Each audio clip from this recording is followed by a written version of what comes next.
Zdravo, moje ime je Amar in to je moja zgodba.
Iz Bosne sem prišel tukaj v 5. razredu in sem se občutil zelo osamljeno in sovražno in nisem veliko zastopil moje druge sošolce in ja.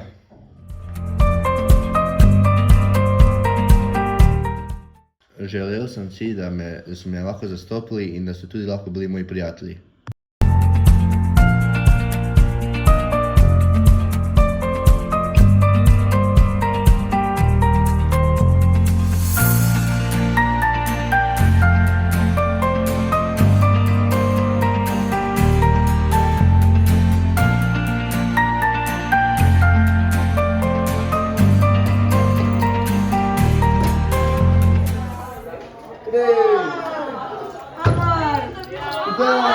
Zdaj v 9. razredu je zelo drugačno, ker jaz zdaj zastopim moje sošolce in oni tudi mene zastopijo in so me veliko sprejeli in zdaj smo vsi skupaj veseli in prijatelji.